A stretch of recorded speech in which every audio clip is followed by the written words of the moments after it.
श्यामली अपनी सास निर्मला को खाना खिलाकर उसके बर्तन उठाने ही वाली थी कि तभी उसके बेटे अरुण ने अपने मोबाइल से अचानक अपनी मम्मी और दादी की फ़ोटो खींच ली। बेटे को फ़ोटो खींचते देखकर श्यामली थोड़े गुस्से में बोली, तुमने मेरी फ़ोटो क्यों ली? सुबह से काम करते करते मेरा चेहरा कितना ख़राब हो गया है। ना मैंने कोई श्रृंगार किया है, ना ढंग के कपड़े पहने। कोई मेरी फ़ोटो देखेगा तो क्या कहेगा कि तुम्हारी मम्मी बिल्कुल भी सुंदर नहीं है, डिलीट कर दो इसे। यह सुनकर अरुण मुस्कुराते हुए बोला, मम्मी जी, आपकी फ़ोटो बहुत सुंदर आई है।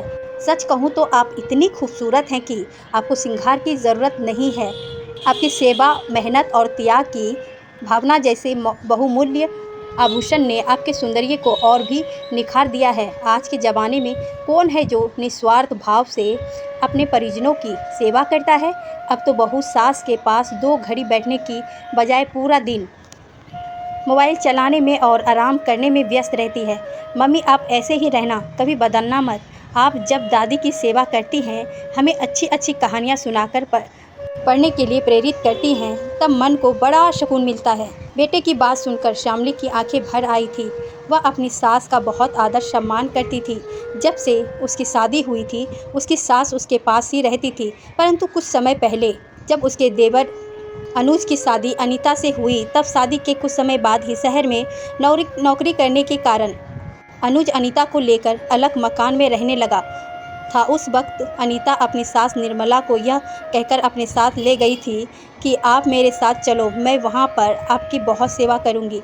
तब अनीता की प्यार भरी बातों में आकर उसकी सास अनीता के साथ उसके घर में रहने चली गई थी।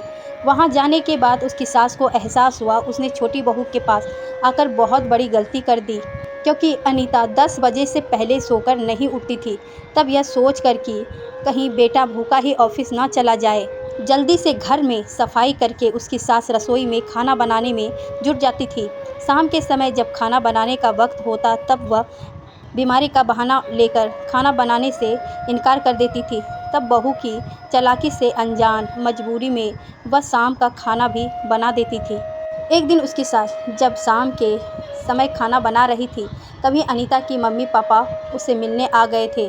जब निर्मला ने उन्हें बताया कि अनीता बीमार है, तब वो दोनों उससे मिलने के लिए उसके कमरे में चले गए थे। अपने मम्मी पापा को देखकर वह तुरंत ही बिस्तर से उठ गई थी और उनके लिए नाश्ता लाने के लिए रसोई की तरफ जाने लगी। तब उसकी मम्मी उसे नाश्ता लाने के लिए मना करते हुए बोली, बेटी, तेरी सास कह रही थी कि तू बीमार है, तू परेशान मत हो, हमें खाने की कोई इच्छा नहीं है। यह सुनकर अनीता मुस्कुराते हुए बोली, कभी कभी सेवा कराने के लिए बीमार होने का दिखावा भी करना पड़ता है। वैसे भी आपको देखकर मेरी सारी बीमारी दूर हो गई। यदि आप मेरे घर में से बिना नाश्ता किए जाएंगे तो मैं सच में परेशान हो जाऊंगी। उस वक्त अनीता की सास उसके मम्मी पापा को पानी देने के लिए उसके कमरे में आ ही रही थी। जब उन्होंने अनीता की बात सुनी तो उन्हें बेहद दुख हुआ।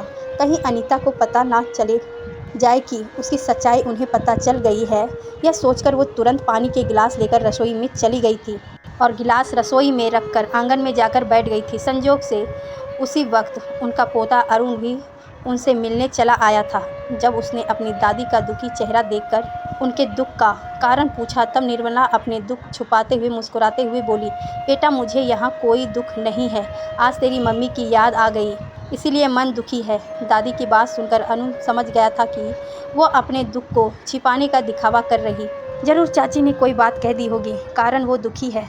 उनके दुख का कारण जानकर वह उन्हें और दुखी नहीं करना चाहता था, इसीलिए उसने प्यार से बोला, बड़ी माँ, मैं अभी आपके दुख को दूर कर देता हूँ, जल्दी से अपने कपड़े लेकर मेरे साथ चलो। अरुण की बात सुनकर जब निर्मला अपने कपड़े लेकर अरुण के साथ चलने लगी, तब अनीता उनसे बोली, मम्मी जी, मैं तो सच सोच रही थी कि ठीक होने के बाद मैं आपकी सेवा करूँगी, परंतु आप तो यहाँ से जा रही हैं। प्लीज़ कुछ दिन और रुक कर मुझे अपनी सेवा का मौका दीजिए। बहू की मौका तो उन्हें दिया जाता है जो सच बोलते हैं, जो स्वस्थ रहकर भी बीमार होने का दिखावा करते हैं। उनसे दूर रहने ही बेहतर है।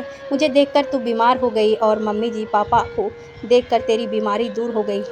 बहू, शर्म आती है मुझे तुम्हारी सोच पर, निर्मला ने गुस्से में कहा। तो उनकी बात सुनकर अनीता शर्मिंदा हो गई थी। वह दोनों हाथ जोड़कर उनसे माफ़ी मांगते हुए बोली, मम्मी जी माफ़ कर दो मुझे, आगे से ऐसी गलती नहीं होगी। बहू मैंने तुझे माफ़ कर दिया, परंतु दूध का जला छाछ भी फूँक फूँक कर पीता है, इसीलिए मैं तुझ पर विश्वास नहीं कर सकती। यदि तू सच में बीमार होती तो मुझे दुख नहीं होता, परंतु तुमने बीमार होने का दिखावा किया, यह मुझे अच्छा नहीं लगा। इसीलिए मैं बड़ी बहू के पास जा रही हूँ, आगे से मुझे बुलाने की कोशिश मत करना। सास की बात सुनकर अनीता खामोश हो गई थी।